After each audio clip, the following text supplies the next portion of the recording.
So hello and welcome everyone. Thank you for coming to tonight's charter school hearing.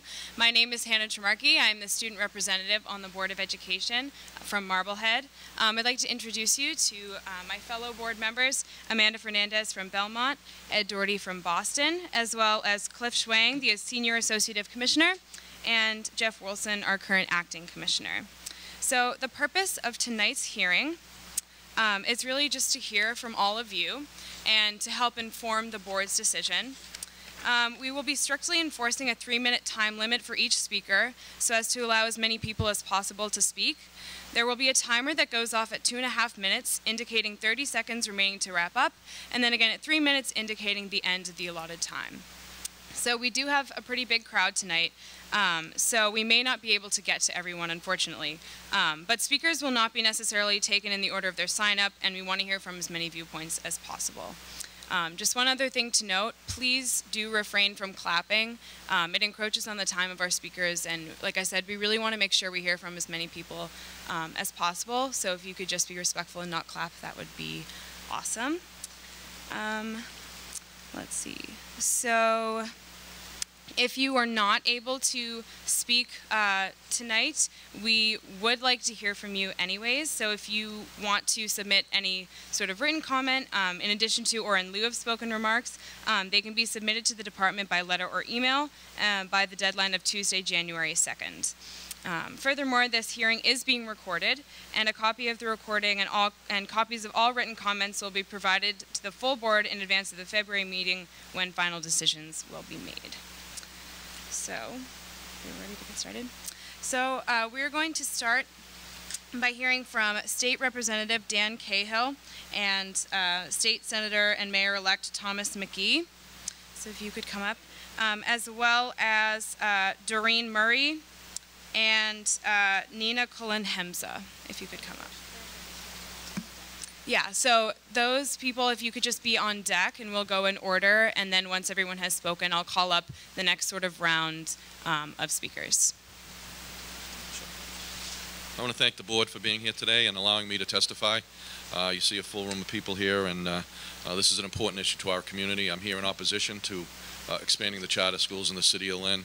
I've consistently, in my career in the State Senate, have faulted the funding process and the funding formula that really impacts the communities like Lynn. Lynn continues to be impacted by the way these charter schools are funded.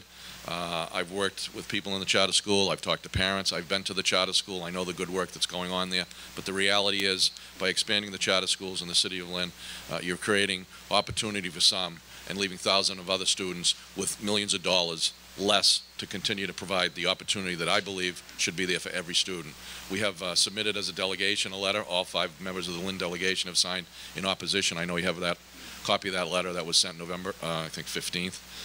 But again, I wanted to come here recognizing the importance of this issue and the importance of making sure that every child has an opportunity to get an education that we're all working towards. The funding formula doesn't allow that. This is a mistake to move forward to expand what's happening in Lynn. And I asked that the board not approve the expansions that are proposed to all of you. So thank you again for the time to speak. Again, I think many of you know my position. I've had a chance to speak in front of this board many times. Again, the letter here identifies clearly the delegation's opposition to these expansions. And again, thank you for allowing us to speak today. Not to be redundant, for the record, my name is Dan Cahill. I'm State Representative from the 10th Essex District. In full disclosure, my wife is a teacher at Thurgood Marshall Middle School, and as well as my daughter is a kindergarten student at Aborn Elementary School, and she's getting a fantastic education. Here in Lynn, we're focused on education. As you can see from a full room, there are a lot of parents and teachers and folks from the community that are very invested in public education here in Lynn. And I would just like to say that I am opposed to the application by the Equity Lab for a charter.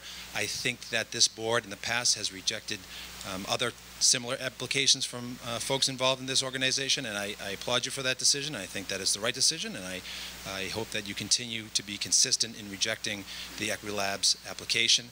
With respect to expansion, Lynn is continuing to experience growing pains with the existing charters that we have. Any expansion at this time would be difficult on the traditional schools. I know you know of our financial issues that the city is facing. with respect to net school spending. And at this time, any expansion would be a tremendous burden on the traditional education system here in Lynn. And I need not remind you that the question 2 ballot question in November of 2016 was soundly defeated. Here in the City of Lynn, it was 58 to 60% in opposition to that. At this time, we ask that you not expand the charter seats here in the City of Lynn. Allow us to work with the existing folks and the seats that are in place and weather us through a very difficult financial storm that we are facing in the future. Thank you. Good afternoon. My name is Doreen Murray, and I am the Program Director for Building Bridges Through Music here in Lynn. And we are an integrative arts after-school program. And I would just like to say that I would like to really applaud all of the educators that are here today. I, too, am an educator and formal social worker, and I understand, as our elected officials have spoken so well about the deficits and the financial burdens. I can't speak about that. What I can tell you is about the parents that we service and their desires and their concerns for their children, many of them who are not English speaking, who come in and are looking for different types of educational opportunities for their children. They are, and they have learned, and they know about charter schools, and they know about private schools, and they are looking for those opportunities that will not impinge upon their pockets, which they cannot afford. Equity has presented information to many of those parents, and one of the things that struck them the most was that they offer opportunities for learning that provides them with STEM, as you know, but STEM that is community learning based. Many of our kids that come into the program really are far below reading level and grade level reading, many because parents cannot read or speak English well themselves. So we infuse and integrate music into those STEM subjects, and will hopefully be able to help equity with that process of project learning and integrative arts learning. I hope that you will consider that piece of it as being as important as all the others. Thank you.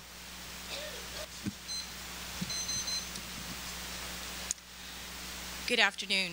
I'm very happy to be here to support Equity Lab Charter School.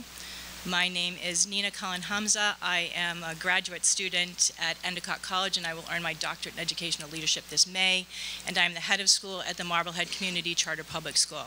I've served in that capacity since 2007, and in all of my years as a head of school and as a teacher, back since 1995, there have been children and families of Lynn who have come to Marblehead to receive a project-based learning experience. Between 7 and 20% of our student body has come from Lynn. 15-minute travel, 20-minute travel, 40-minute travel, depending upon where they're coming, but they come for project-based learning, arts integration, and for service learning. In my mind, this is truly an issue of equity. I believe that the children and families of Lynn should not have to travel all the way to Marblehead to get a project-based learning experience. They should be able to experience that in their hometown, and that's what Equity Lab is promising to provide. I have committed myself to supporting Equity Lab because I know through my 20-plus years of experience at Marblehead Charter School that project-based learning helps children to learn deeply and well. I believe through my experience at Marblehead Charter with all of the families who have come from Lynn to Marblehead that there is a critical mass of families who want a project-based learning environment that is steeped in arts integration and that provides service learning. And I truly believe that this is an issue of equity. The children and families of Lynn should have access to the same types of learning environment that is provided to the children and family in Marblehead. So I hope that you will support this effort. Thank you. Thank you. I'm Catherine Latham, the superintendent of the Lynn Public Schools. We've been here before. The application for the Equity Lab Charter School is the same as the Phoenix Charter School from 2013, the Central Square Charter School from 2014, the Equity Lab Charter School in 2015, and now the one that is before the board. I've previously prevented testimony concerning its flawed application, but tonight I take my comments directly from the Department of Elementary and Secondary Education's evaluation of that application. And I quote, "The application suggests the school will play a vital and ongoing role in addressing a range of issues in the Lynn community, but it's unclear whether the applicant group possesses the capacity to successfully implement such an effort. The application includes limited evidence of a plan to develop and implement the community-based learning elements central to the program. The application states the curriculum emphasizes the main features of the frameworks, but does not describe a process to align that curriculum with the frameworks. The application includes limited evidence that teachers will be adequately supported to effectively implement the model described. The application does not describe an English as a second language curriculum. The application does not provide sufficient clarity regarding the referral process for students who may have a disability. And given the complexity of the proposed curriculum model, the fact that the application does not include a proposed principal or curriculum director signifies limited evidence of capacity. The budget contained insufficient detail to explain budget assumptions, which prevented the department from determining the financial viability of the proposed school. And finally, it's unclear if the proposed revenue is adequate enough to support the programming and staffing as proposed. Those are but a few of the objections. A small sampling of that report. The fact that this application has made it this far yet again is mind-boggling. It hasn't been approved for 4 years. It should not be now. It is not viable. On November 14th, 2017, the Lynn City Council unanimously approved a resolution opposing further charter school expansion in Lynn. On November 30th, 2017, the Lynn School Committee approved a similar resolution. In November of 2016, voters in the state of Massachusetts overwhelmingly opposed charter school expansion in the entire Commonwealth. If you vote to approve this charter school, you would be choosing to disregard the wishes of the voters and elected officials in the City of Lynn and the voters of the state of Massachusetts. You would be clearly disregarding everyone's opinion, save your own. You would be actively working to send funding away from traditional public schools who will always educate the majority of students in the state, and you would be working to destroy public confidence in public education. I understand the drive to flex your power and influence, use your individual resources to make a purely personal and/or political decision, and play God for the children of Lynn may influence your actions more so than anything you hear today. However, you have no right to do so. And should you ultimately vote in the affirmative, you will be doing a great disservice to the children and the residents of the City of Lynn. Hi, I'm Jared Nicholson from the Lynn School Committee. Thank you all for being here, and thank you everyone for turning out tonight and for your interest in Lynn and its future. I am going to focus my comments on why I believe the board should deny the charter amendment request for KIPP. First, I think even supporters of charter school growth, which I know includes some members of the Board of Elementary and Secondary Education, should not support this request. As KIPP says in its application, quote, KIPP is eager to continue growing with the hope of serving approximately 1 in 5 Lynn students, end quote. That is why KIPP is applying for an expansion now, even though it has not yet reached the maximum size for which it already has approval. KIPP wants to lock down all the potential charter seats in the city. However, the stated purpose of charter schools is to develop innovative alternative models, allowing one system to become a district within a district, with all the charter seats, forecloses any possibility to introduce innovative alternative models. Second, I am troubled by KIPP's misleading comparisons of its performance to the performance of the Lynn Public Schools. While KIPP repeatedly makes sophisticated performance comparisons, it never acknowledges the inherent selection biases that result from its enrollment system. All KIPP students have parents or guardians who sign up to enter a lottery at a select time of year. KIPP will only educate students who apply when the application process is open. The Lynn Public Schools takes all kids all year long. We're proud that our doors are open, but if others insist on making performance comparisons, even someone with the most basic understanding of statistics should acknowledge that those comparisons are not fair if they do not acknowledge that we are educating different student populations as a result of KIPP's selection process. Third, KIPP does not appear to be ready for such a large expansion in such a short period of time because its abilities to staff its schools has a concerning track record. In the last year, for which this data is available from the state, KIPP lost over a third of its teachers in 1 year.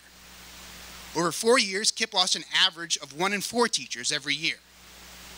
This rate of turnover is significantly worse than the Lynn Public Schools and the state average. Finally, this request should be denied because KIPP has yet to prove its model at the high school level. KIPP's model is very focused on high school outcomes. Their mission is to, quote, create an environment where the students of Lynn will develop the academic skills, intellectual habits, and character traits necessary to maximize their potential in high school, college, and the world beyond, end quote. However, KIPP has not validated its high school model with students that reflect Lynn's diversity. You wouldn't see this in the application, which says, quote, schools in Lynn predominantly serve high-need students as measured by income and English language learner needs. KIPP's student body reflects this demographic. But on KIPP's website, you see that KIPP's high school English language learner population is only 13%. In Lynn Public Schools, it is 19%, significantly higher.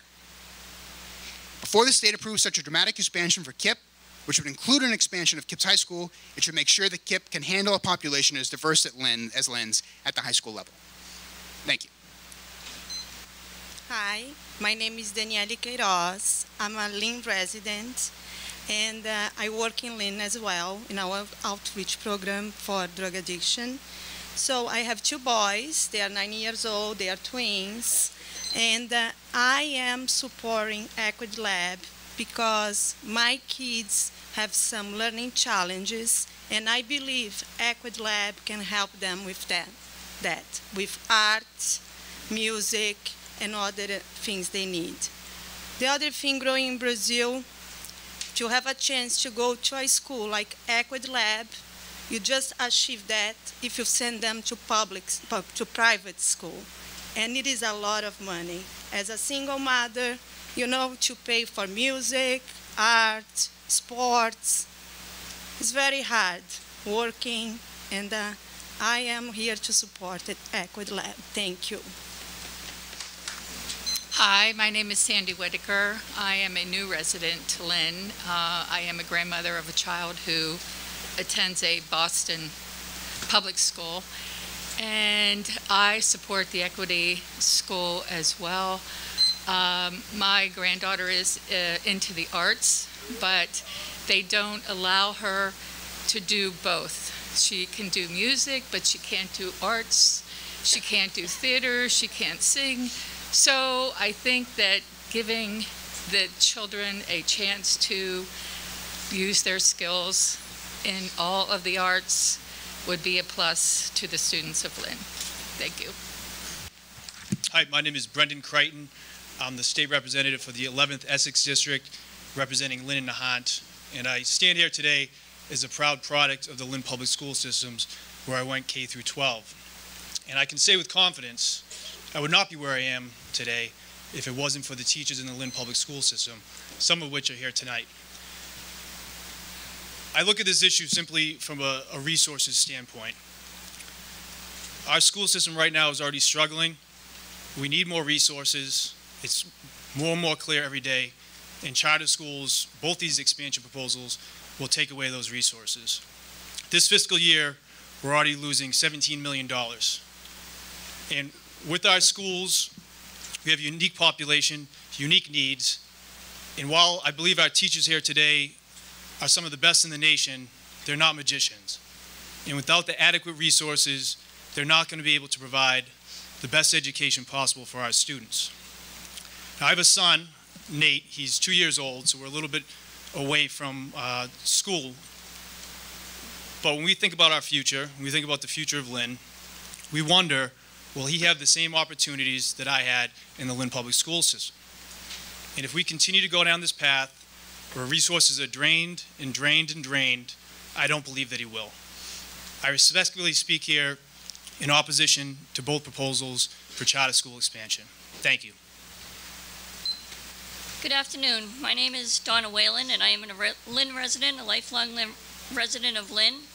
I am a mother of 3 boys who are Lynn Public School students, and I am a Lynn Public School teacher. I am opposed to the charter school in Lynn because there are many wonderful things going on in our schools. I'd like to share with you some experiences my students have had by being Lynn Public School students. Lynn Public Schools allow our students to experience lessons and activities that help create well-rounded people. As a 5th grade teacher, my 5th graders are exposed to many avenues of learning as they master the 5th grade curriculum, including project-based learning. They have had many experiences that support our curriculum that gives them preparation needed for the world. Some of these experiences I've had with my classes included a trip to Disney World, which was awarded to my students after winning a national environmental competition sponsored by the Disney Company. Another class of mine won a national contest through Discovery Education, where my students conducted an investigation into invasive plants and were awarded a visit from Animal Planet. My students have been to our State House to speak before the Transportation Committee after creating a bill. They have participated in Skype sessions with the Director of Conservation, Disney Company. They have designed a billboard encouraging water conservation, which was placed in our community, and participated in Walk to School Days run by the Massachusetts Department of Transportation. Our local community has also played a role in my students' education and experiences. My students have received visits from local meteorologists, news reporters, collegiate athletes, historical staff from Plymouth Plantation, and participate in day trips to Project Adventure in Beverly. I have had the privilege of teaching in the Lynn Public Schools for the past 20 years. I have seen my students grow, thrive, and achieve. Students in the Lynn Public School system become well-rounded and receive a curriculum that readies them for whatever path they may take. I wanted to bring to your attention the wonderful things that happen daily in our schools. I could not think of any other school system I would want to teach in, or any other school system I would want my sons to be a part of. Thank you for allowing me to speak. Hi, my name is John Ford. I'm a member of the Lynn School Committee. I've been on the school committee since 2002. And I am interested in the education of all the kids in Lynn. My main concern and my opposition to the charter school expansion is the inequities that exist. We already mentioned the funding issue. It's going to cost us $17 million for this year, and it's been costing us similar amounts of money over the past years.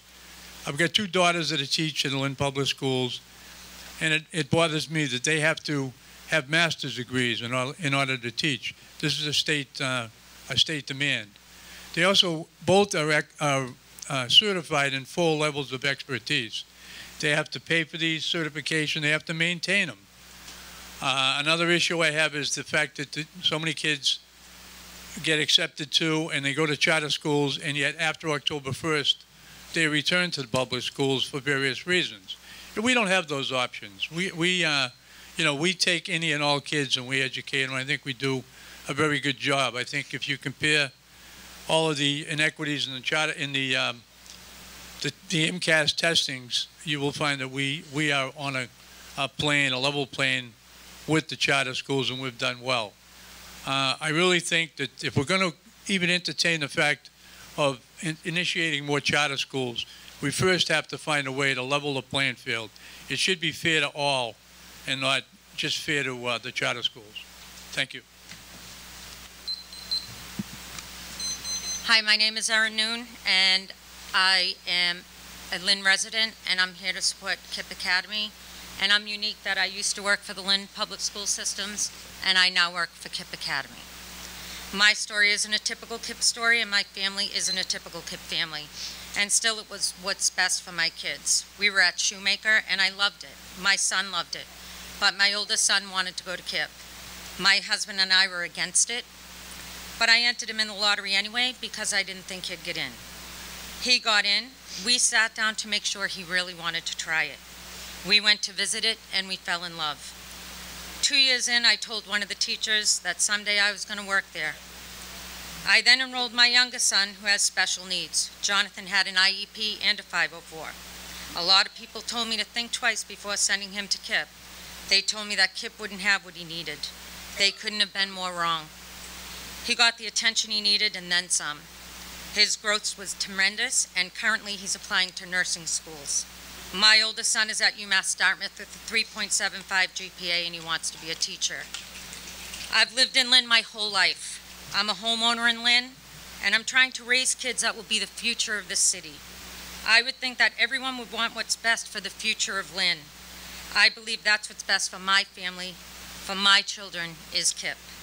And I think it's the responsibility of our community to make sure that more families have the opportunity to make that choice. My kids are more than a dollar sign. Sending my kids to KIPP is not taking money away from Lynn. It's sending my money where my kids go. He's not sitting in Lynn Public Schools, he's sitting at KIPP. So my tax dollars should be able to go there. No school is perfect, and there are, of course, some things I would change about KIPP. When those things come up, I let KIPP know, and we figure it out together. Sometimes things change, and sometimes they can't, but at the end of the day, KIPP is what's best for my family.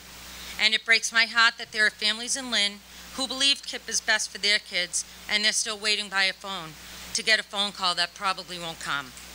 If Lynn schools are overcrowded, maybe KIPP can be part of the solution. Finally, if you're against KIPP and you haven't come to visit, I encourage you to come see what we're doing. I'll tour you around the building myself. If you're worried about the lottery being rigged, please come see me at the end. I'll take your name and make sure you can come and pull numbers and names from the lottery with us. And even if you're still not convinced that KIPP isn't right for you, don't take that option away from the other families in Lynn. Thank you. Good evening, everyone. My name is Annabelle Feliz, and I'm here to support KIPP and the expansion that they hopefully will be doing. Sorry. Throughout my educational journey, I started KIPP in middle school, graduated 8th grade in 2010, and then later graduated high school in 2014. I'm now attending Lesley University and will be graduating in May. Throughout my educational journey, KIPP has been there as a support system, not only for me, but for my parents, for my peers, my community members.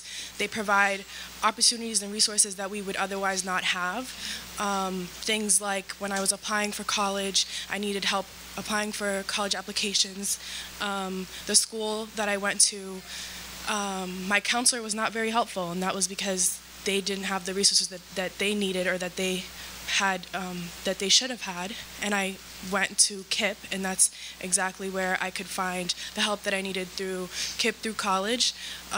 They helped me with my FAFSA, with my college applications, and that support system allowed me to feel confident within my educational journey. And then moving on to college, I felt like I was prepared and ready to start a new journey within that. I really encourage you guys to think about how the opportunity that you could give to other students in Lynn, the opportunity that you can give to people not only just within the classrooms, but beyond the classroom, outside of that. Because KIPP is not only there to support within the walls that they provide, they're there to support outside. They help with everything that you could possibly think of. If there's any problem that you're coming up with or that you have an issue with, they're there as a support system for you.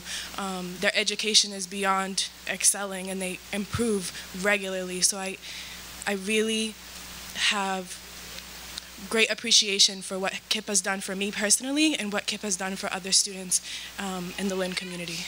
Thank you. Good evening, everyone.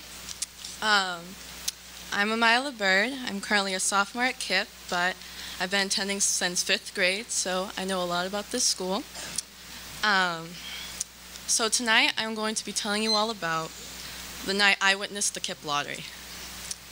So I remember coming out of basketball practice, and usually when I come out of practice, our school is pretty quiet. Everyone's done with school, and teachers are gone. It's 6 o'clock, it's late. But this night is different, and this night was different because tonight was the night of the KIPP lottery.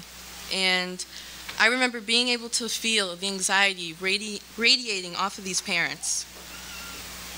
And along with this anxiety came excitement and anticipation and just this abundant amount of emotions coming through these parents.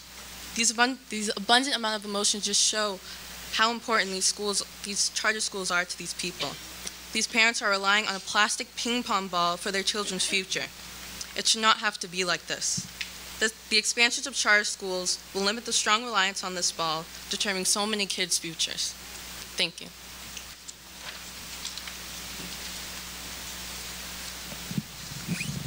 Hi, my name is Miriam Rodriguez Fusco. I stand here today as a union member, a former student and current teacher of the traditional public schools, the mother of a 4th grader in a traditional public school, a Lynn resident for almost 5 decades, and a relative and friend of a handful of parents with students in charter schools. Simply said, I wear many hats, which allows me the luxury of having many perspectives. It is with this outfit that I speak to you tonight in opposition of further expansion of the KIPP Academy and the opening of any more charter schools in Lynn. Let's begin by remembering that in this country, it's very clear that we believe in freedom of choice, but we also believe in justice for all. So my question to you tonight is this: how is it just to support a system for people to have an alternative option for their child's education at the cost of another person's choice? As Americans, then, I ask you to carefully consider this. Will your decision be providing justice for all or for a select group? Here are a few of my suggestions. No further expansion to or added charter schools in Lynn without an adjustment to the funding system to address the negative financial impact to the traditional public school system. No further expansion to or added charter schools in Lynn without adjustment to the selection process to address the existing inequities, including the alleged lottery system, the acceptance deadlines, and rejection system. No further expansion to or added charter schools in Lynn without evidence from charter schools proving their ability to meet their true and original intent to experiment with innovative instructional strategies and sharing that data that would help improve education for all. I thank you for hearing me tonight. Good afternoon. My name is Drew Russo. I'm a resident of 25 Bellevue Road here in Lynn, and I want to say that I'm here as a taxpayer and a homeowner and not speaking as a designated representative of any organization. But I do want to say that in my workplace, I've had the unique opportunity to observe students and teachers who visit us as part of an ongoing collaboration that brings hundreds of third grade students through our doors every year. With each passing year, I'm more and more impressed by the intellectual curiosity and depth of learning of Lynn's third grade students. For me, as a taxpayer and as somebody who's committed to this community, investing in the public system that educates those kids and empowers their hardworking teachers and administrators with the skills and resources they need to do so has to be our first and highest priority. It's my strongest belief that the Lynn Public Schools are primed to continue the progress they've been making in recent years, despite the considerable funding challenges that the mayor-elect, the representatives, and the superintendent have all spoken about today. At a time when state resources are stretched, I believe it is incumbent upon the board and the department to do whatever is necessary to ensure the success of our public school students. I'm also greatly concerned that the application from Equity Lab that's in front of you still does not specify a location. 2 years ago, when the applicant presented on the Central Square at City Hall, a group of community leaders, business leaders, elected officials all expressed concern about siting at the old item building. When the applicant presented again last year, he said a number of sites were still under consideration, including 38 Exchange Street. I would submit that I'm not sure how anybody can credibly consider the application without having any idea of where it's going to be sited. In 2016, I think the voters in Lynn were very, very clear and spoke emphatically against further expansion. Last month, our city council affirmed that. I would ask you to listen to our voices and respect that message that's been sent. Thank you. My name is David Gass. I am director of the Highlands Coalition, which is a neighborhood group in Lynn. In the Highlands, there are 2 schools. One is KIPP Academy, and the other is the Ford Elementary School. We've been operating for 11 years in the neighborhood, doing various things to empower the neighborhood and bring resources. We worked for 8 years at the Ford School. We were invited in by the principal, who is the head of the only community school in Lynn. There is no community school in Lynn now except KIPP Academy. And I just want to compare the two, because I've seen both. The neighborhood, I'll just give you a background, because more than half of the KIPP students live in the neighborhood. It's a neighborhood which is low income, very high, 90% of the families are people of color. Working class neighborhood, very high immigrant population, very high number of undocumented people. And their children go to these schools. Well, when we worked at Ford School, we were invited in, and there had been voting there, which was stopped by the city. There was a night school of 200 adults getting education, because when the average parent is not a high school graduate, you bring in the parent and it speaks another language, you want to educate the parent. That's the idea of a community school. And after school programs, 100 kids needed it. We built a community garden which won many awards. There was free this and free that. There was a NASA school. And that school has been stripped of all these programs by Lynn Public Schools since the principal retired. What's happened to KIPP kind of startled me when I went in there after it was built, because we were against KIPP when it started. We wanted Marshall Middle School to be there, but the city didn't move fast enough. KIPP did. But when I went to KIPP recently, and I saw a night school with 300 adults getting education, with very vibrant students excited about being there at 4:30 in the afternoon and staying in school for what was there for them, whether it was gym, whether it was counseling or whatever. It was a very exciting opportunity for me. And then our battle to get voting back to the school landed at KIPP, because KIPP accepted the idea of voting. Recently we had the mayoral debate there, and it was well attended. So what I'm saying is we have to keep in mind our goal here is for the children. Everybody here wants the children. The teachers are wonderful. I love the teachers at Ford School, and I hope that you consider working out some financial plan to make this all happen and let KIPP expand. So hi, my name is John Cordova. So I'm going to be speaking to you about my journey and how KIPP kind of saved my life in the Lynn Public Schools as well. I've been here. I migrated from Puerto Rico at the age of 7. I was in the Lynn Public District schools. It was awesome. They were pretty good. Unfortunately for me, I had family issues, which I got kicked out of the Lynn Public Schools, and KIPP actually took me in. A guy named Zoya pretty much saved my life. KIPP gave me an opportunity, gave me an opportunity of a lifetime. They sat me down, and when most people would quit, they gave me support system. Looking it back now, pretty much I wouldn't be here if it wasn't for KIPP. I actually graduated Keene State College with a safety degree, which is occupational safety degree in hazards. I later went on to Pennsylvania to work for a company called Environmental Stoneworks, where I worked as a executive director. Well, where I worked as a Northeast executive director for the safety team. I currently found out that that wasn't my happiness, so I came back to the community, which gave back to me so much, which was KIPP. Through KIPP, I actually met one of my alumni, and now I work at a program called La Vida. We actually specialize in helping kids from low-income neighborhood that go to Lynn Public Schools graduate with the minimum debt as possible to go to a 4-year college. Those are some ways that KIPP has kind of outreached and brought me and connected me to other people and helped me kind of progress in my life. All throughout my college years, they helped me stay in school. They helped me, they mentored me. They gave me college advising. They helped me with my FAFSA. They helped me with my CSS profile. They helped my mom understand the college process, which is something that I feel some of the Lynn school lack. It's not their problem. It's not their fault. But I do feel like they lack that community-based where they feel the parents are more incorporated into the system.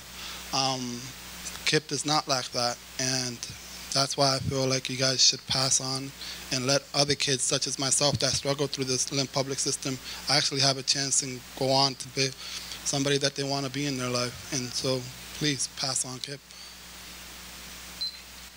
Hi, I'm going to speak Spanish. Everybody speak English, I'm going to Spanish. My name is Delia Gonzalez. I have 2 girls in kid, and I had like a weakness that my kids is doing better now. And I am so happy my children, my daughters being there. I was waiting 5 years in the waiting list for the lottery because was so small space for the kid. And then I was waiting 5 years. After 5 years, I make one of those. I make one, I get the other. And I was so proud, and I feel proud, still proud, my daughters being there. I support kids, and I wanted you to pass that. Ready? Okay. Hi, my name is Michael Satterwhite, and my comments are as a parent of a 4th grader, a former Lynn Public School student, and a school committee elect. I wanted to say that a city divided cannot survive. In our last election, we clearly saw that our city is ready to head in a new direction. The majority of voters voted 2 new members to the school committee that opposed charter school expansion at this point. And as a newly elected school committee member, I can say with confidence that I will work hard with Donna, John, Lorraine, Jared, and Brian to improve our schools, including building a better process for our parents and communities to interact with our schools and educators. It's about what is fair. The funding for charter schools is broken. The requirements for educators and buildings at charter schools are not equal. KIPP does have success stories, and I applaud their hardworking students, but we cannot ignore the several thousands of success stories from our public school students. We should not give up on our public schools. This is democracy at work. With the election of school committee members, so we can hold the elected officials accountable. You will not get the same accountability at charter schools. I do oppose the expansion of charter schools currently in the City of Lynn, and I thank you for your time. Good evening, I'm Brian LaPierre. I'm a proud public school parent. I'm a resident of Lynn, 2 Rand Street, and I also serve in the city as the capacity of a counselor at large on the Lynn City Council. I want to use my time to read into the record a resolution that we passed earlier last month. Whereas the Department of Elementary and Secondary Education and the Board of Elementary and Secondary Education are considering application from the Equity Lab Group to open a new 640 student charter school in Lynn serving grades 5 through 12. And whereas Desi and Bessie are also considering a request by KIPP Academy Lynn Charter School, KIPP Lynn, to expand its maximum number of seats by 1,014 from 1,586 on to 2,600. And whereas the application from Equity Lab is essentially the same flawed application that has been rejected by DESE in 4 previous years, dating back to 2012. And whereas KIPP Lynn was approved for a major 736-seat expansion just 3 years ago, and has not even completed that expansion yet, with grades 3 and 4 still to be added in school year 18-19 and 19-20 respectively. Whereas KIPP Lynn is projected by DESE to drain more than $17 million from the Lynn Public Schools this year alone, with the amount set to grow larger under the expansion already underway. And whereas KIPP Lynn's new request to expand to a maximum of 2,600 seats would result in an additional drain of approximately $17 million from the Lynn Public Schools, reaching a total of more than $34 million in charter tuition payments from the Lynn Public Schools to KIPP Lynn once the desired expansion is fully phased in. And whereas KIPP Lynn's student enrollment practices are inherently selective, relying heavily on a complex lottery process, preference in admissions for siblings and current students, and a primary entry point of kindergarten, all of which result in a student composition that is markedly different from that found in the Lynn Public Schools. And whereas the Lynn Public Schools with open arms routinely enroll students in all grades at all times of the year and from all family backgrounds, including recent immigrants with little or no English proficiency, and students who may have significant academic, antisocial, emotional needs. And whereas DESE data confirm that KIPP Lynn does not serve students with the same complex needs as students in the Lynn Public Schools, particularly English language learners and special education students. And whereas the Lynn Public Schools have reported that KIPP Lynn students routinely return to the Lynn Public Schools during the middle of the school year, undercutting KIPP's claims of strong student retention. And whereas the Lynn Public Schools have a long and proud tradition of excellence and innovation while remaining committed to serving all students on an equal basis, and whereas further charter expansion and the accompanying drain of resources would threaten the excellent and innovative programs offered by the Lynn Public Schools to the detriment of more than 16,000 students served by the Lynn Public Schools, whereas further charter expansion could create a separate and unequal two-tiered school system in Lynn, undermining our community's commitment of equity and equal opportunity for all, and whereas Lynn residents clearly do not want further charter expansion in their community, as evidenced by Lynn's overwhelming 62 to 38% vote against question 2 last fall. Finally, whereas Lynn residents should have authority over how their tax dollars are invested in their public schools as opposed to having decisions imposed on them by an appointed state-level board that is unaccountable to the Lynn community. We will submit this electronically as well. Thank you.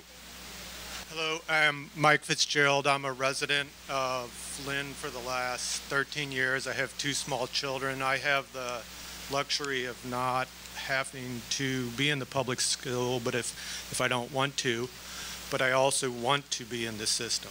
And I also want the community to move beyond these polarized arguments. I'll point out that the Equity Lab, although the proposal has flaws, it's made great progress, and it's in the counting of bringing new money in, which everybody clearly acknowledges on both the public school system and in the charters. The opportunity to have charters in the community can bring in private money to supplement the public budget. And again, the idea of the charters is to experiment. The Equity Lab proposal is experimental, but why not use that as an experiment on a small scale right downtown somehow? It will give diversity to our community, and it will give an ability to mix ideas between the public school and the charter structure. I agree with the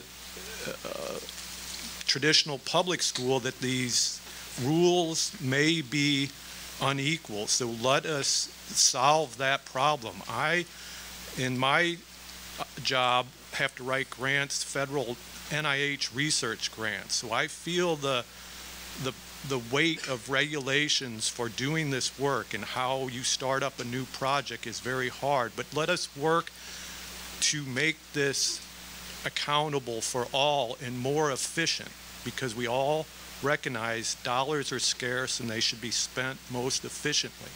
It may be the Lynn Public School has too many structures. It may be they need to be updated, but it may be we do not need so many of the old structures so that we can move forward with newer structures and newer interactions between the charter and the public schools. Thank you. My name is Jorge Ochoa. I'm the Director of College Counseling for KIPP Academy Lynn Collegiate, as well as a proud member of the Lynn community at 51 Claremont Street. I'm asked a lot as to why I do the work that I do at the high school. And I always begin by saying that for the voices of the students that I hear every single day and the families that I work alongside with, it is the idea of belonging and the idea of being able to have choice-filled lives that lead with impact. I can speak to what I see at the high school, and I can speak to the success that the college access piece has had for the city of Lynn and for the population of Lynn. Over the past 3 years, we've seen our students go from having an expected college completion rate of around 40% to almost 57% in the course of 3 years. And that is almost 4 times the rate of a traditional public school. I share these numbers because we talk a lot about money. We talk a lot about what money would happen if it is removed from different schools. For me and for a lot of the parents and families standing behind me, it is about this idea of being able to have success and what success looks like. And success is different for everyone. What ends up happening when we take away the opportunity to those individuals is actually making decisions when, yes, voters have said that they don't want a charter expansion, and every single day I have families that are not part of KIPP saying that they don't understand why that happened. And so then I ask, and I ask everyone here, who are the people voting, right? And are they voting for the reasons that we think they're voting for? Because what I hear every single day is that both the children to my left, to the right, the families behind me, the opportunity or want the opportunity to be able to have those choice-filled lives that they promised their babies around them, right? And they want them to be able to stand up here and say that they are proud of where they come from, right? There's one thing that we instill at the high school, which is we hear a lot that students want to leave Lynn. We don't want students to leave Lynn. We want students to experience the world and come back and be owners here in the city and to be proud of where they come from. And at least I know that the students that come through the high school are doing that and believe that deeply. Thank you. Hi, my name is Joel Abramson, and first of all, I thank you for allowing us to speak. I grew up in Lynn. I am a proud graduate of the Lynn Public School System.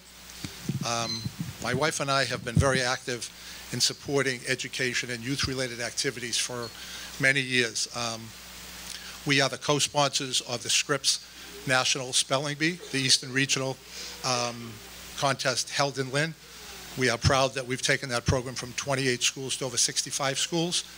We as parents also, I didn't do that, I promise. We as parents also support St. Mary's. We were primary sponsors for the building of the Paul Cavanaugh Gymnasium in Lynn. My goal and our goal as parents everywhere is just to try to improve the educational options in Lynn in total. The ideal situation from my perspective, as opposed to competing, we do not want to compete with the Lynn Public School System. We want to complement the Lynn Public School System. This is not a competition. This is trying to improve the educational opportunities for the families in Lynn. I'd like to just quote a couple statistics or specifics. KIPP was founded in 2005, again, as an option to the Lynn Public School System. We have approximately 1,300 students now. We have 800 people on a wait list. Those are families and children who, for whatever reason, have chosen KIPP as an option. We think that they are entitled to secure that option. The school-age population in Lynn has grown by 14% since 2011. Recently, the residents of Lynn soundly rejected the construction of 2 new schools, therefore leaving KIPP as the only option for new construction currently. We are negotiating right now to build a new high school for $35 million, which is $150 million less than what the school committee recommended for the building of 2 middle schools in Lynn. Again, soundly turned down by the Lynn population. We have over 150 faculties and teachers who work in the city of Lynn, and we bring tens of thousands of revenue to the city of Lynn. 14% of our students are special needs, comparable to the Lynn Public School System, within 1%. The lottery system is just that. It's a lottery.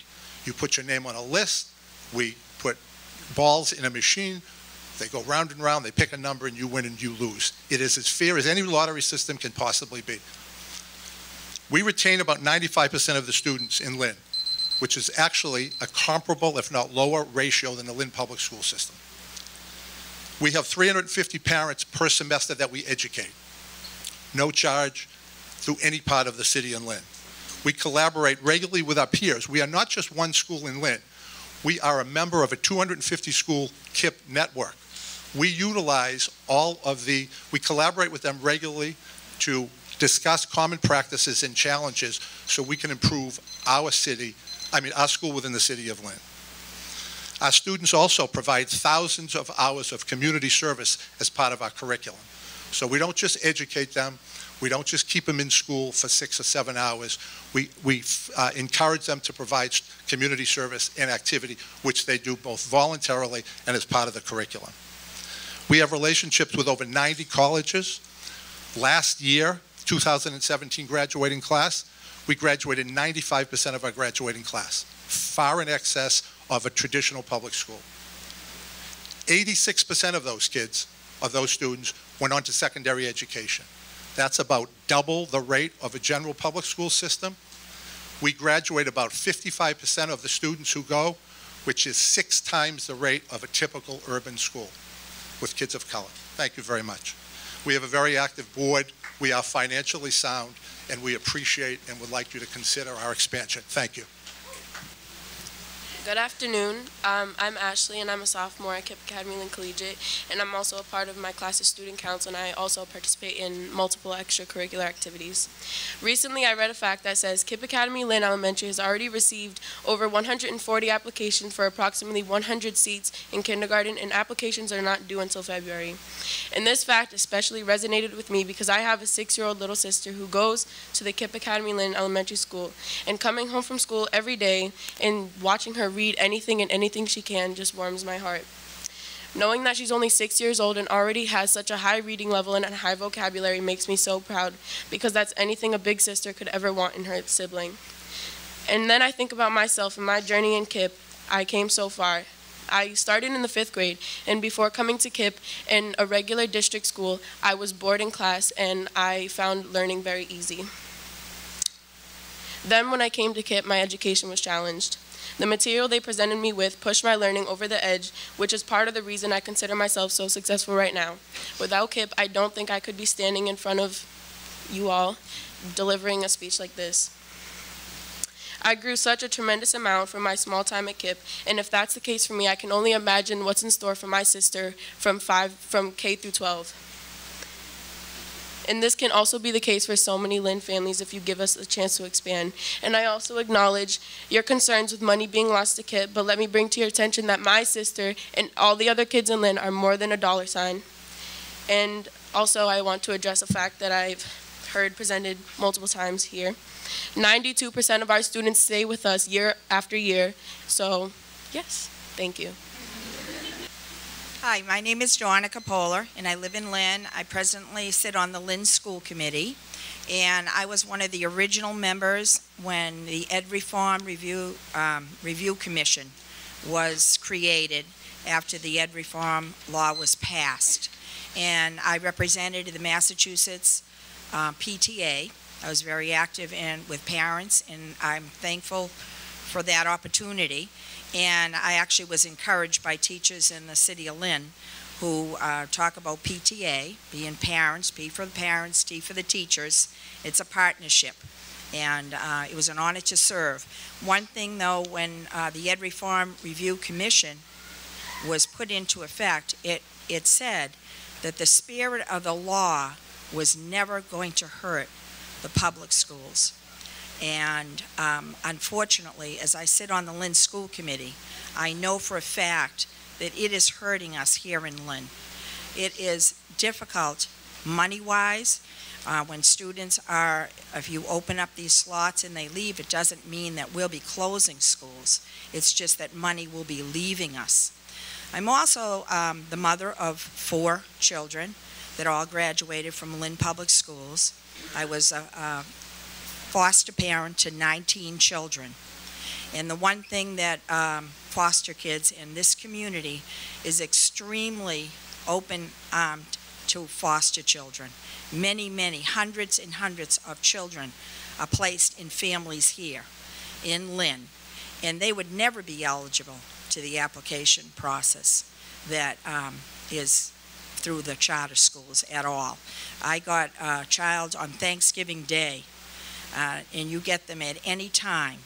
And I have to say that 3 of the children I adopted, and I can't tell you the work that was put in by the Lynn Public Schools. I have one that that I adopted when he was 5 years old, and his record said mildly retarded, had a hearing loss, would never be able to speak. He came from a community that the foster family had not even put him in school. And when he was enrolled in the Lynn Public Schools, he got occupational therapy, physical therapy, speech. They never gave up on this kid. He passed the MCAS the first time around. He has 2 college degrees. He is a Lynn firefighter. He has owns his own home and is married. I am very, very proud of him. And my other kids are the same way. So I just say that you're bankrupting us if you add these slots.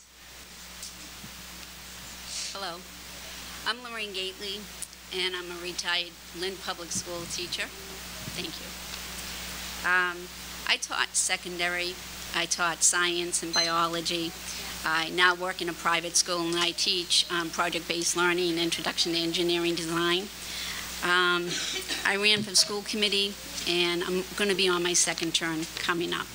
And I see what charter schools, the financial burden of a charter school is costing our schools. However, what I'm concerned with is, like, as a teacher, students come out of public schools and they come and visit you, and I met a couple of students that have left the KIPP Academy, and they have some pretty serious issues with the KIPP Academy. One was a student that sat on the school committee board. He was the classical high school class president. He left KIPP in the 8th grade. He was in my 8th grade science class. And I never even knew it till last year. And I said, because of this meeting, I asked him, I said, why did you leave? Because I do hear wonderful things. And he just said that he wasn't allowed to ask a lot of questions. He was always being told not to ask these questions. And I just found him in my class to be inquisitive. So I was sort of taken aback by that. But with my education background, I think to myself, if you're not allowing students to ask questions, how are they going to learn critical thinking skills? Because that's a huge issue on MCAS right now. What I would like for you to consider is to level the playing field. It just seems to me that we have all the demands on our public schools. Wouldn't it be nice if we could mandate every charter in the state to have qualified, certified teachers? Also, here's a novel idea. If a student goes to a public school, a charter school, in the fall, they have to keep them. They have to own them for the whole year before they send them back, so that we don't get the extra burden of not having the money come back to us. So we're actually teaching someone that doesn't have the state money or funding with them. That's one idea. Then the other thing, I'm looking through the Equity Lab, and it's applying for 640 students in Lynn. Plus, the KIPP Academy is going to go up to 2,600 students in Lynn. And the city now is going to have an additional $17 million from DESE to make a total of $34 million for charter schools in Lynn. This community is poor.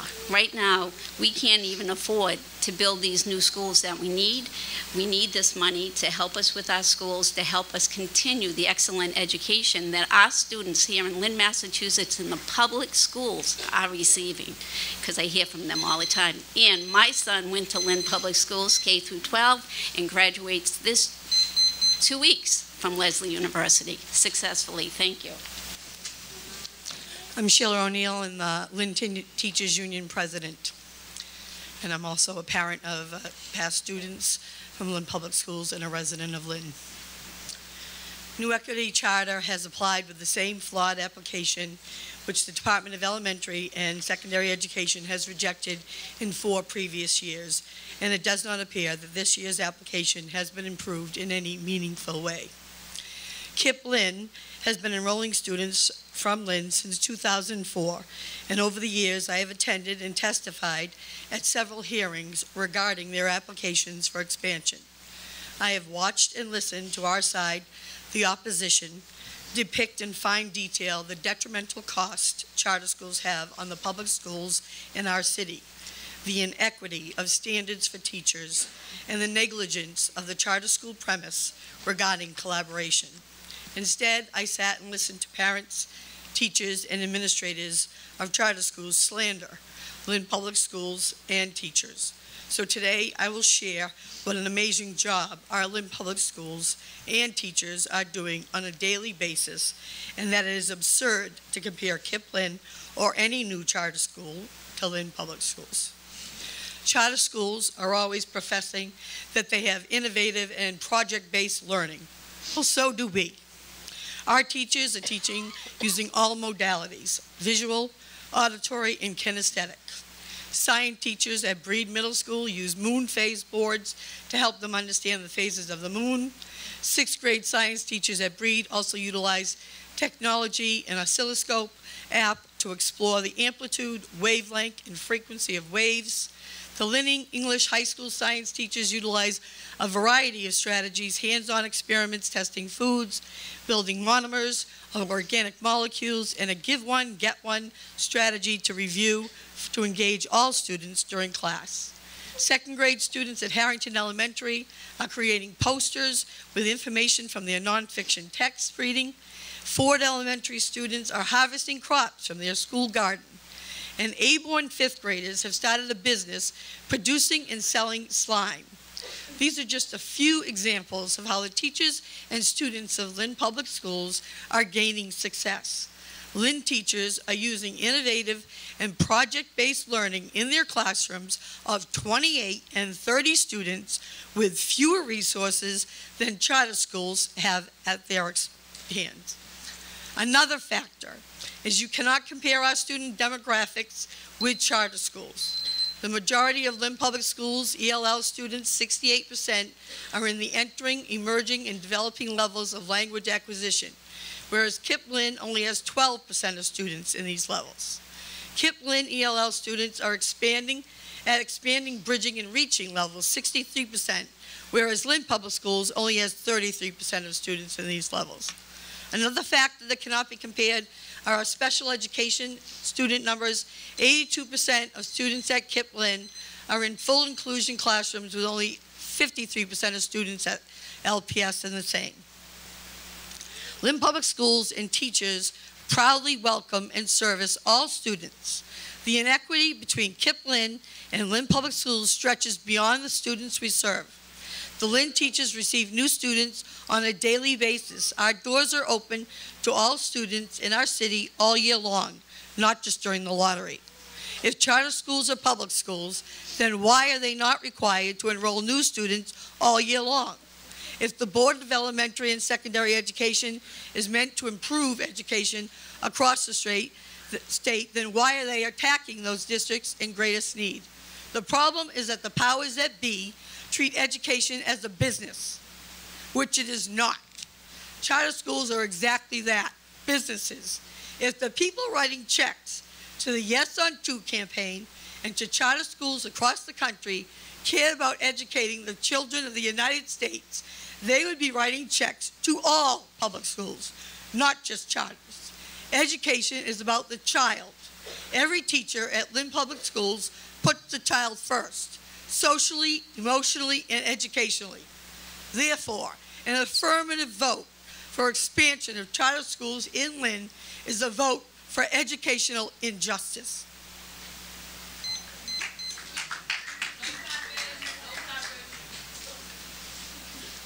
Thank you. My name is Darren Sayre. I'm the City Council President. And as Brian stated earlier, we're in opposition of expanding charter schools in Lynn. It comes down to simple economics. We can't afford it.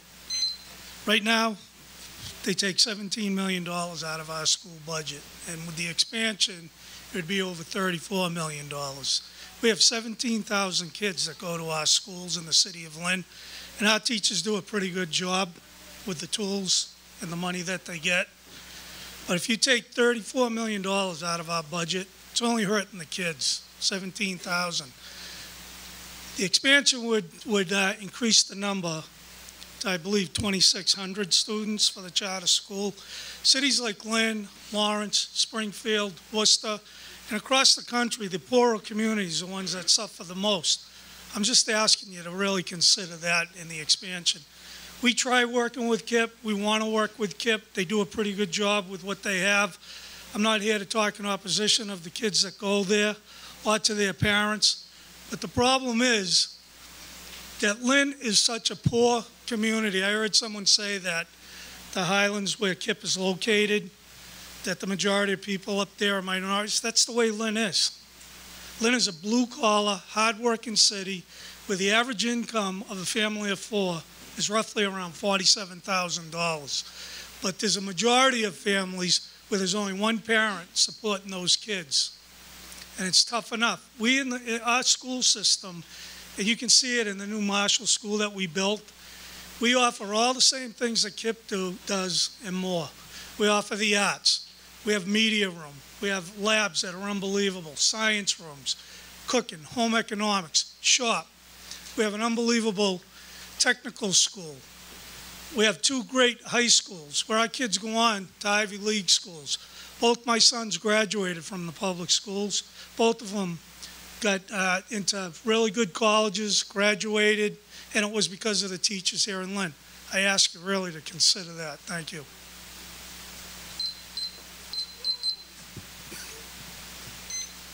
Good evening. My name is Mariela Alvarez, and I'm a Lynn resident for the past 15 years. I am so grateful that we have a group of individuals, collectively staff members, teachers, union leaders, students, community members, and members of the Board of Education here tonight who care so much about education and brought us here to talk about our children's education, who are the future of the city. I am a parent of a current 7th grader at KIPP Academy Lynn who never wanted to attend KIPP. I'm also a mother of a 4th grader who's currently on the waiting list for KIPP Academy Lynn Elementary. And I'm the office manager and have been the office manager for KIPP Academy Lynn for the past 7 years. At the end of the day, academics wasn't the reason why I applied for my child in 5th grade. It was about a safety concern, something that I haven't heard from today's meeting. My son was actually bullied in 4th grade. I am very thankful for everything that the teachers did in terms of his academics at Ingalls Middle School. However, when it came to his safety, nothing was done about it. My husband and I met with the administration of that school multiple times. I still save those emails to remember that. It wasn't until I brought a point of bringing a lawyer that things changed. And it only changed because it was the end of the school year. I was thankful when I received a call, because although I work at KIPP, my child didn't have any priority. He went into the lottery just like the rest. My own experience while my child was being bullied forced me to start thinking about other options available for my child and for his sibling. The options that I had weren't great. It was either keep him in a public school and in 6 years go to the district, which was going to be Marshall's, who at the time had a lot of issues with safety and was published in the Lynn item, or private schools. I come from private schools, and I didn't want my child to do that. I believe in public system. So I decided to go along and apply for KIPP, where I work. He got in, and now he's excited. He's happy to be there. And what I'm here today is really to talk about the option and allowing our families to have access to education, to have a choice. Our students, when entering and applying the 11th, 12th grade, they're thinking about college and they have the choices. Why can't we start doing that now? I ask you to please expand KIPP Academy Lynn. Allow our children to have the access to the education they deserve. And that this group of passionate individuals here in this group work together to demand our state government to relieve the funds necessary to improve our educational system and do right by our children. Thank you. Hi, good evening. My name is Tim Nicolette, and I'm the Executive Director of the Massachusetts Public Charter School Association. And we represent over 70 charter schools throughout the state, serving more than 40,000 students. And so I am here tonight to really, just looking at the room, it is incredible to see the energy and the passion that is here and how much this community cares about education. And I think that is a wonderful thing and to be celebrated. And so I'm here tonight to really testify in support of charter expansion here in Lynn. There is no doubt that demand for high-quality public schools continues to be strong in Lynn. There are nearly 1,500 Lynn children that are currently on waiting lists, not counting duplicates, and all added since March of 2016. that's more children that are currently enrolled.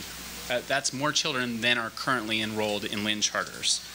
And it's unfortunate when sometimes the discussion about charters can become so caustic, because charters are really not villains. We are public educators. Our schools are public schools. Our students are public school students. The parents who choose charters, many of whom are in the room tonight, are residents of the communities that we serve. And so the tension about the growth of charters often centers around this question of finances. And I've actually worked in finances in a school district, so I know that the pressures that districts are under in terms of finances, and that I know that those can be real. And so I just want to stress that no charter wishes to inflict financial harm on a district, and that we do not believe that the current funding formula does that. The funding formula has been studied and restudied for over more than 20 years. And we have always supported improvements that address legitimate issues. But the funding formula is fundamentally sound and fair. If 10% of Lynn's public schools children attend charters, 10% of public school funding is reallocated to charters. The charters receive funds only when students enroll. Districts no longer have to educate students who leave, and so no longer should be paid as if they had to. The state also provides an ongoing subsidy to districts that host charters to give them time to adjust their budgets and their operations after their funds are reallocated. And so our intent as charters and as a sector is to be a part of a network of public schools available to all Lynn families, and to work in partnership with the district to share promising practices both ways, to learn from each other and to improve public education across the city. And so I urge you to give these applications a fair hearing. Thank you.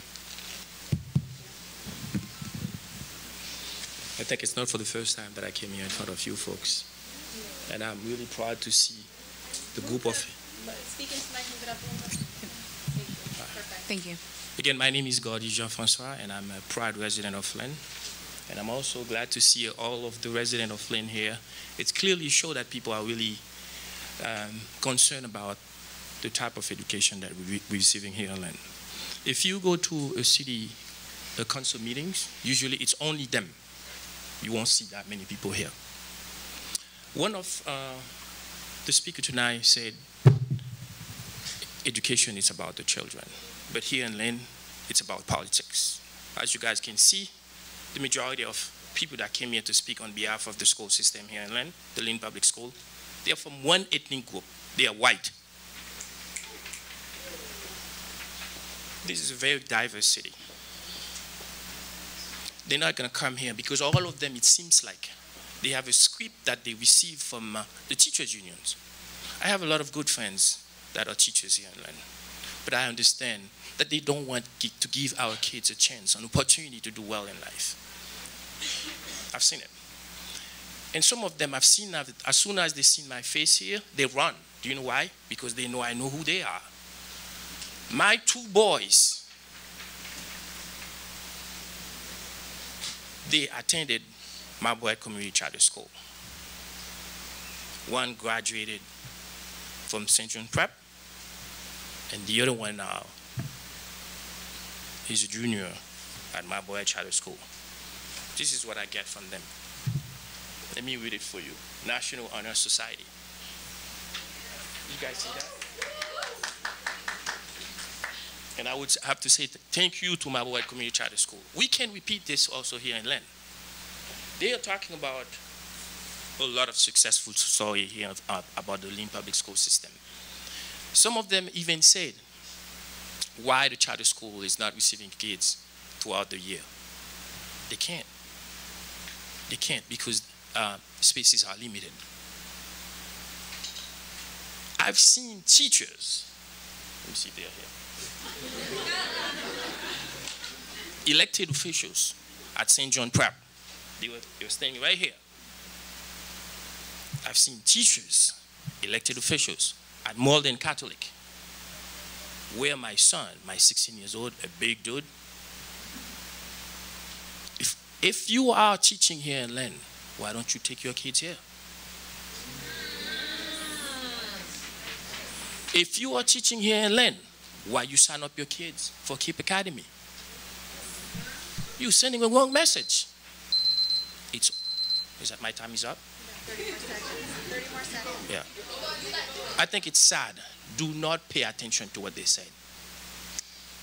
Politicians, usually, you know what they do? They always make false promises. You see them during election years, lies, lies, lies. And that's what they've done here tonight. Lies, lies, lies. That need to be stopped. You guys have an opportunity to make a difference. I'm hoping you guys, once you go back together and take a copy of the tape and see people are crying for quality of education here in Lynn. That's what we need. Expand Cape Academy, give an opportunity to Equity Charter School, Equity Lab, and that's what I have to say. Do not pay attention to them. They don't know what they're talking about. So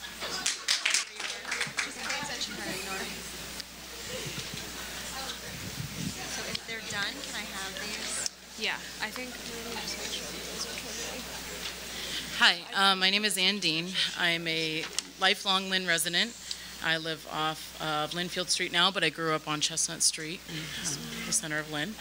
I went to Lynn Public Schools. I went to Lynn English and graduated class of 2004. And I currently am a teacher at Breed Middle School. And I'm not very good at lying because I have a very obvious tell, so keep your eye on me. I'm not here to talk about all these politics outside of my classroom, but I am here to tell you about how this directly impacts my classroom. Okay. And it's interesting because as I was listening to everybody speak, even if they weren't my student, I was like, wow, they did a good job. And I really kind of wanted to clap too, because that's how my classroom is. You're all welcome. If you showed up tomorrow on my doorstep, you come in. We'll find you a seat. Not that we have enough, but we'll find you one. Okay. If you were to add Marshall's population along with Breed's population, that would be the total amount of kids going to KIPP and the proposed, about 2,600. So we do have a lot of kids at Breed. We have almost 1,400 kids.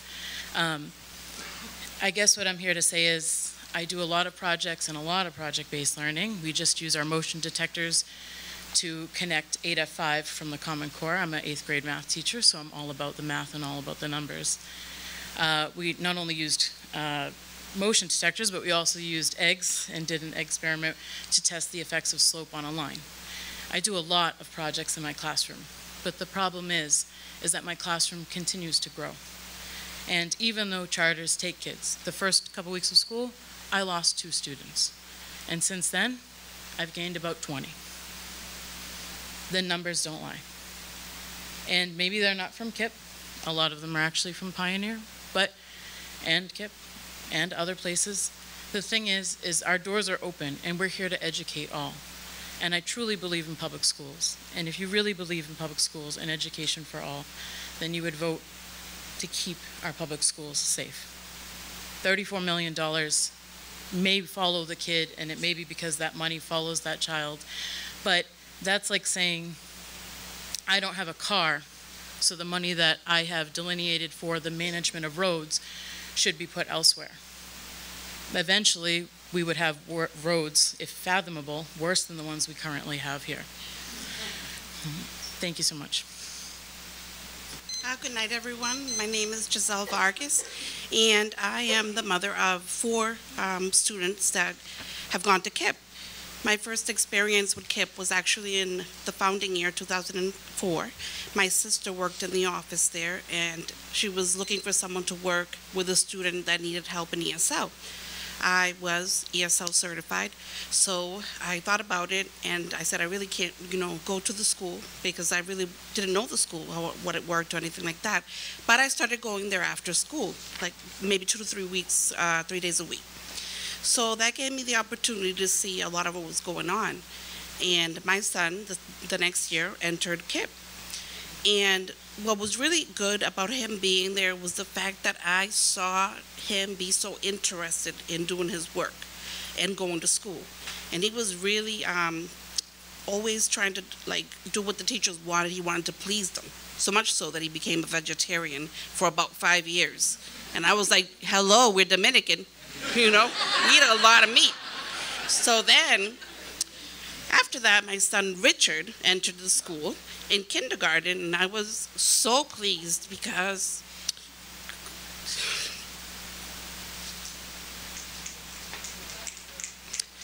this year Richard was reading a lot.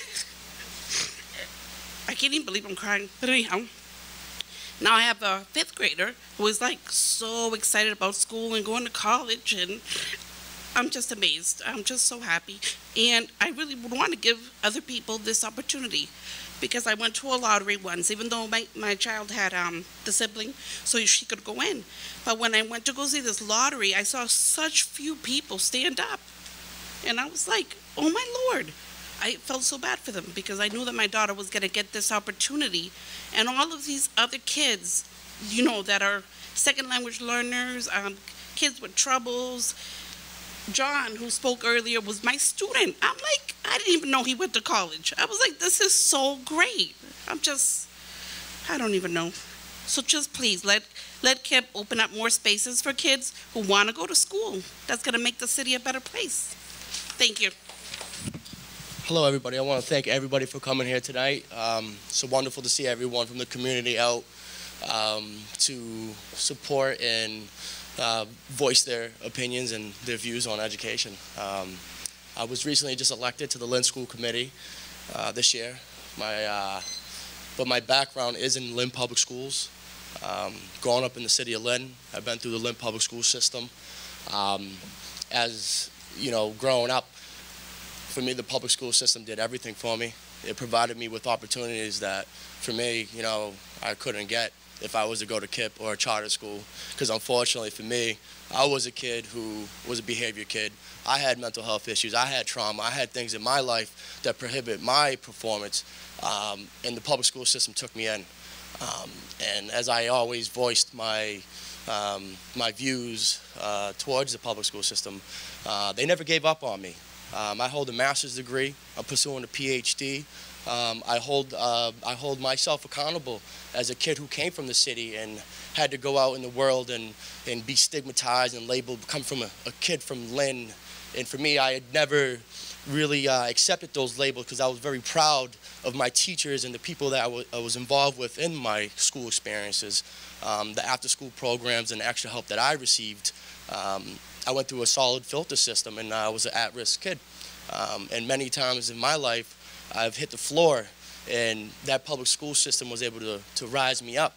I also respect other school choices. I think that's a huge piece to why we live in this country. It's a wonderful community, and I feel like the United States has that availability to have that freedom to pursue your choice of school. And there are social economic barriers that we all do face in our community. I think it's important to bridge that conversation together. To expand, I disagree. The dollar that goes towards the public school system is so important. It's vital to the growth of our programs and our standard way of delivering educational services. For me, I guess I got my own personal views like everyone else in here, but till the end of my time, I will always sit here and say, hey, I'm a proud product of the Lynn Public School system. They never gave up on me, and I won't give up on them. And we have to also bridge the communication with everyone who is an instructor, an educator, to understand that there are some children and there's people out there learning that don't have the same advantages. And I think we need to grow together and come together as a community and have that conversation, ask the tough questions, and really put it on the table. When the DOE comes to town, we got to be accountable, and I think it comes from both sides of the conversation. And I think that's all my time. Well, thank you so much for having me. Good evening. My name's Joe Sullivan. I'm a Lynn resident. I'm not a politician. I'm a citizen. I'm a retired educator. I've worked in small urban districts, Salem, Malden, Cambridge, and Randolph. And my sons went through the Lynn Public Schools, Washington School across the street, Breed, and Lynn Classical.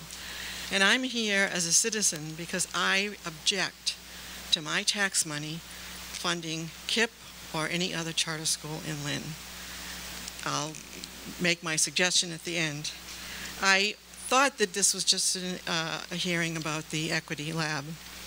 But I was going to talk about KIP because the expansion is a curious thing, and we don't have much information. I've been wondering where the funding is coming for the blood building, the purchase of the blood building, and I would like to know where is the money coming from? Is EDC funding part of that, EDIC? Is it Gates money? Is it the National KIP Network?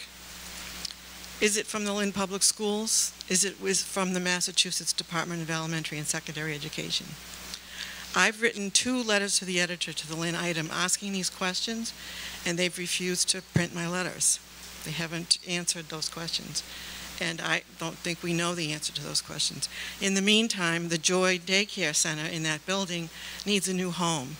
And the second article that the item had about this, the irony was that above the fold was about KIP and some Chinese visitors, and below the fold was the plea that Joy had about finding space because they're being evicted from that building. And it did not say where that money was coming from. So my suggestion all along, I have no objection to the existence of charters or the work that KIP is doing, but I think that the state of Massachusetts should have a line item for innovation, charters, and that's what people should apply for. I don't think that the location should be punished. I was an educator in Salem. I saw the impact of the Salem Academy School and the Marblehead Charter School, who recruited some of my students, but not all. I've seen it in Malden, and I saw it in Cambridge. And I'm really concerned about the resources, as Brendan Crichton mentioned earlier. So I would really urge you to not expand charters in Lynn until you have a more equitable statewide system where people can apply and get the funding and see how they do. Thanks. Good evening. I am Andre Bennett. I serve extensively at the City of Lynn. And it's very ironic, may I say, that I am late in getting here because I got here earlier, got a text from one of the families that I work with whose child is a member of the public school. And understand, I'm here in support of the Equity Lab Charter School. Understand that I do not have a personal issue with public schools. I myself am a product of public schools. However, what I've seen in the last 4 or 5 years of my career serving as a behavior analyst and an independent behavior specialist in and around Lynn and the North Shore is that equity seems to be something of the past or a utopian dream in a lot of these public schools.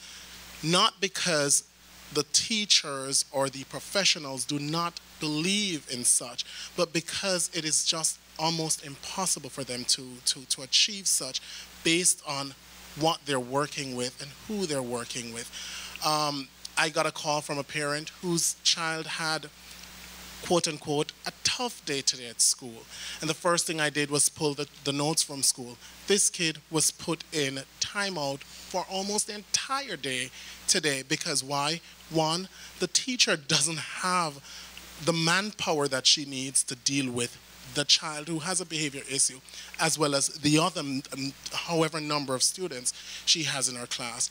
Equity Lab Charter School prides itself in being a school that will focus on achieving not just equity, but producing kids who are, or who will become adults who are very, very grounded, understanding that every child learns differently. The approach that Equity Lab will employ will be different. You know, there is a sacred place for test scores. However, that seem to be the order of the day, and kids with exceptionalities are oftentimes overlooked. I've seen it in the school system here. I've seen it all over the North Shore that I have the opportunity to work with various schools. Kids with exceptionalities, kids with different learning styles, kids with different levels of attendance skills oftentimes get left behind. Every child must learn. Every child must read. However, there is something to be said that every child can. They might not read or operate at the same level, but they can and they will. And that's what Equity Lab, based on what I have seen and I've been working with, that's what Equity Lab prides itself in achieving in our kids. Thank you. Good evening. My name is Lilian Guerrero, and as many parents, I'm here to share my experience about Cape Academy. I am a Lynn resident, and I am a mother of 2 kids. My daughter went to public schools until 5th grade. Every year, I remember getting a letter from the Lynn Public Schools Department letting me know that the school that my daughter was attending was underperforming. I remember going to that office many, many, many times, asking them for a solution to the problem. But for me, there wasn't any solutions. I wanted to put my daughter into a different city or a different school district. But that option, unfortunately, was not available for me. My only option was thinking about a private school that I couldn't afford it. I couldn't afford it. So I remember when I heard about CAPE and that there was basically a different chance for me, a different system. My daughter wasn't picked for the lottery at that time, so I was put on the top of the waiting list. It wasn't easy to get her there, so I was just hoping and praying that many kids didn't take their slots so my daughter could get a chance. And thankfully, my prayers were answered and she was admitted. Today, my daughter is the president of the National Honor Society at Cape Academy. And she has been accepted to multiple schools, competitive college, and she wants to become a doctor. My 7-year-old son is attending 2nd grade at Cape. He started there since kindergarten. His reading level is already a 4th. He's reading as a 4th grade level. I had the chance to experience and compare the traditional school systems and why, if this system is working, why you wouldn't give them a chance. I want all the parents to have the chance I had and the same opportunity my kids have today. Thank you.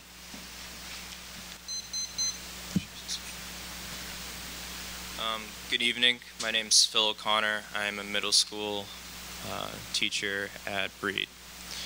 And I'm sorry, I didn't really plan on speaking tonight. And then, to be honest, you folks at KIPP, you're not my enemy. You know, it feels like we're being pinned against each other like it's a general election like last year or something like that, and you're not. You know just as well as me how hard it is to be a teacher. You know how hard it is to compete with things that besides getting the kids' attention. Oh my God, if I could have the kids' attention like this every day, we'd do beautiful things. But it's hard. And it gets harder when outside forces that I cannot control make it this way. And it's sad because you have just as good intentions as I do, and we have to compete for these finite resources. We have to slander each other and fight, and it just doesn't solve anything. And the one thing that we're here and have the same common ground on, the kids, they suffer. So, I don't know, I hear what you guys say, and I just want to clap every time. And I hear what the people on my side say, and I want to clap every time, because you guys all have the same goals that I do, which is to help the kids. And though I'm only a 2nd-year teacher, I'm only 23 years old, I've grown with the cynicism of like an old man, I feel like, because there's nothing that I can do to change this. I got 31 kids per class. I don't have an aide, I don't have a special ed teacher, you know, I don't know if that's even legal, but it's hard. And now I have to come here and speak when I could be grading papers or creating better lesson plans to try to fight for money that was already allocated to my school, my crumbling building with 1,400 kids that deserve better. So, you know what, if you take the money, fine. I'm sure you guys will do well with it. I trust you. I hope you trust me a little bit. But we're resourceful. We'll figure it out anyways. So thank you. I am a KIPP student who went to classical high school my freshman year. I started off at KIPP for 2 months. I left to classical, and I entered classical the day of Halloween. I remember that day. After my freshman year was over, I decided to transfer out of classical and back to KIPP. Me and my sister had both went to classical, so she was a junior at that time. And we both decided to leave because classical was just, it was not for us education-wise.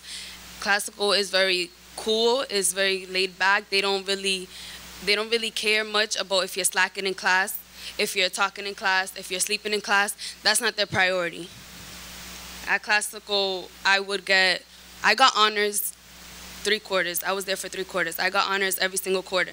That wasn't because I was challenging myself. That wasn't because I was doing the homework I was supposed to be doing, the work I was supposed to be doing. It was because the teachers didn't care enough to help me challenge myself, to help me improve my learning skills. What I was doing was basically my homework in class, passing it in, half done. And I would get a 95 for it. I would get high grades, and I passed all my classes with A's and B's. And I really appreciate being able to talk to you guys tonight, because I feel like there is a lot of false accusations towards KIPP, especially from people who have not even been to KIPP, who have not stepped foot in KIPP, who don't know anything about KIPP except for what they read off the internet. Okay, KIPP has gotten rid of a lot of teachers, like someone stated, I don't remember who, but they have gotten rid of a lot of teachers. That's true, because teachers aren't always who they present themselves to be at the beginning of an interview. KIPP works hard to get rid of the teachers who aren't going to benefit the students, who don't really have the mentality to work with a lot of people in one classroom. They don't have the mentality for that. They don't have the persistence for that. They don't have the drive to engage the students. So that's why we get rid of all those teachers. We don't get rid of them just because we want to. It's because of a necessity. And at this meeting, I'm hearing a lot about money and about how we're taking away the money from public schools. But that's just extremely selfish, because what you guys are thinking about is the money, not about what the students need. You're not thinking about the students' education. You're not thinking about what they need inside a classroom. You guys are thinking about what you guys need for the school. Like, you guys need to start thinking about the student as a whole instead of what you guys can get from the student. You guys are thinking about the money you guys are going to get from the students rather than what the student is going to get out of going to that school. So at the end of the day, KIPP helps you improve so much, and it helps you education-wise. One more thing I have to say. When I was a junior, we started second semester with a junior seminar class, which is preparing us for college. My sister, when she was a junior in classical, they never talked to her about college or none of that. The guidance counselors, they never talked to her about college. But when I was a junior, I was on college right away. Like, by the start of my senior year, I had my personal essay done. I had 20 schools that I wanted to apply to, and I added more starting this year. KIPP helps you prepare for college. They help you get through college, and they help you maintain in college. Whereas in classical, that's not something you talk about as regularly as you talk about at KIPP. Thank you. Hello, my name is Diana Fernandez. I'm a parent educator and social worker for the cities of Lynn, Chelsea, and Revere. I'm also the mother of 2 children. They attend Tracy Elementary and Breed Middle School. I am in support of Equity Lab, and 2 reasons why. KIPP and public schooling has, aside from for me looking like it's a form of monopoly, also they have almost pretty similar success rates for college graduation. They may get them into college, but the kids don't necessarily finish. And my real, key point that I want to address with Equity Lab is representation. They have made a specific number that has to be met by the staff for the students. And I always back everything with facts, because I think, there's my opinion and then there's facts. And nearly 82% of public school teachers are white. On average, Black and Hispanic students are 2 to 3 times more common than Black and Hispanic teachers. This is considered a diversity gap. And it's been a persistent problem in schools all around the United States, but especially in impoverished communities like Lynn, Lowell, you know. Sorry. All right. The effects of minority teachers on student achievement find that minority students tend to do better with minority teachers. And on top of that, when they compare their standardized test scores in years when they had teachers of the same ethnicity to school years when they did not, sorry. So there's a lot of factors that come into explaining the progress of the students doing better, but it's proven that one of them is definitely when teachers are of the same or similar race, and that in the language also propensity, as well as that actually the teachers that are of the same race of the students actually push the students further than other ethnicities. So it's not that the race, their similarity in race actually makes the teacher take it easier on them. Actually, the student is pushed forward, and so they strive even further, which is something I would like to see for my own children. Black, white, and Asian students benefit from being assigned to a teacher that looks like them. Their test scores go up in years when their teacher shares their ethnicity, compared to years when their teacher has a different ethnicity. Effects are generally largest for elementary age students and students who are lower performing. Elementary age black students seem to particularly benefit from demographically similar teachers.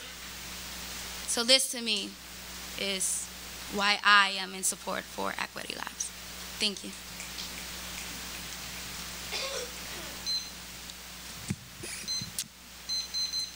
Years ago, I was in front of a panel like you guys as one of the founder of KIPP Academy.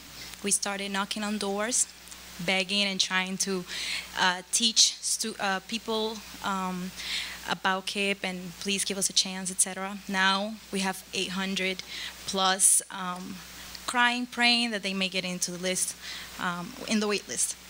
I want to just share with you something that I feel like I haven't heard as much with people that were coming up here.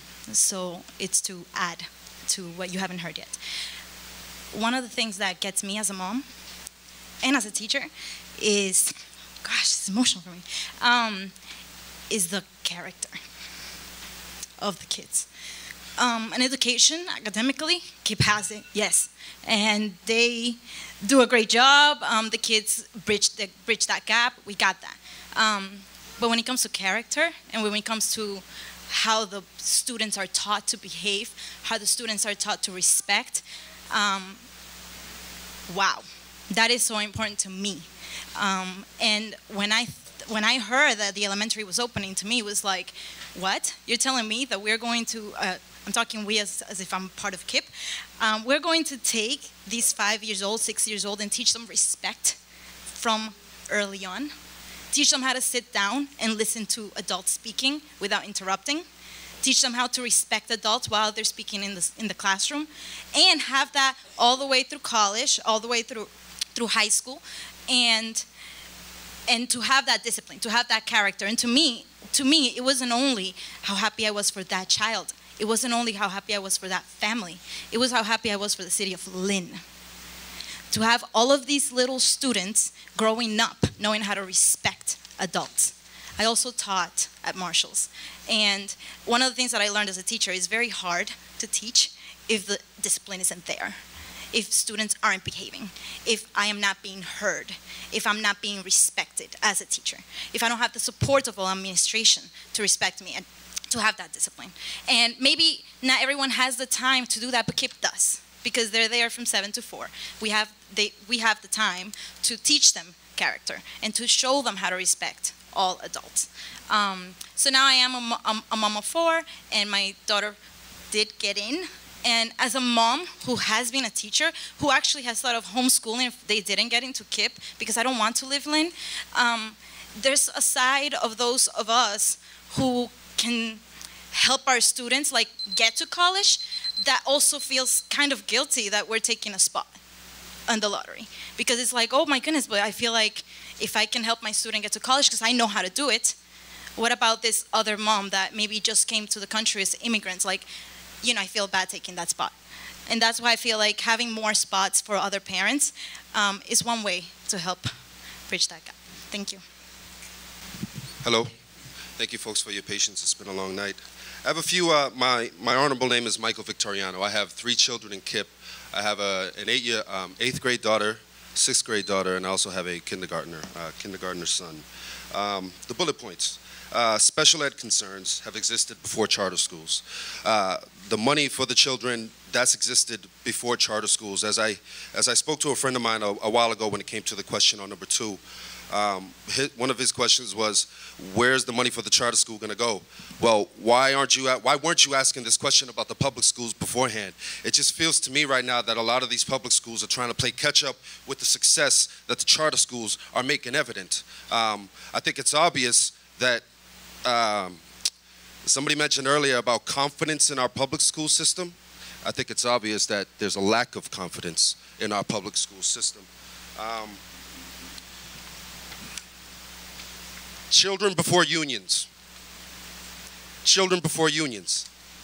Children before dollars. They are our most valuable resource. Not a material resource, an intellectual resource. I have gotten up in public forums before, and I have advocated for resources and more time and more love and compassion to be put into our children, because that is our absolute best investment. Nothing more. I think the difference in demographics you can see here on both sides of the room. I'm not going to, I think that was already touched upon. Well, actually, I could build upon that. I think it's a matter of a new and emerging America versus an America that wants to remain the same. And I think if the universe shows us anything, is that change is inevitable, and change is absolutely necessary, no matter what aspect of life we're living, from the minor to the major. Change is best if we embrace change in order to evolve. Competition. I think the competition between the public schools and the charter schools is kind of crazy to me. But me being I'm a business owner in downtown Lynn, and if there's one thing I can take from competition besides it getting my attention, is that competition makes one step up their service, or they're going to have to get out of the game. Those are the only 2 options. I think there's a lot of defensive positioning going on with the public school side of things, and I think they actually need to look into the mirror a little bit more. A sign of the times as far as the vote is concerned on question 2, I don't think there are enough educated voters, and there are too many who vote based on their feelings, and I think that's evident in who the president of our country is nowadays. And then last point is a personal story. My son, who's a kindergartner, he's actually sounding out letters. He wanted nothing to do with that before KIPP. My 6th grader, she excels at education, and the public school system wasn't going to provide enough of a challenge for her. So she relishes in KIPP. My 8th grader came out of the public school. Going into the 5th grade in KIPP, she came out on a pre-K reading level. That devastated me. After the teachers taking their time with my child at KIPP, she advanced exponentially. It surprised all of us. And I was also labeled the problem parent at this particular public school because I was the one that was concerned about the empty beer boxes in the back of the school that weren't being picked up. I was the one making noise about the broken umbrella rolling around the schoolyard. I was the one making noise about the broken piece of playground equipment that was there for weeks. But it took me picking up that piece of equipment, bringing it to the office, and ruffle some feathers and ask them, where should I put this? Listen, I think our public schools, I want our public schools to succeed, but they're not doing it right now. And the best option for us, me personally, is what our charter schools are providing. Thank you. So that concludes our meeting tonight. Thank you to everyone who spoke, and thank you to everyone who came out here to listen and to be supportive. Again, please do submit written comment if you were not able to speak tonight, or if you were, you can send it by email or by letter to the department. So again, thank you everyone for coming tonight. We really appreciate it.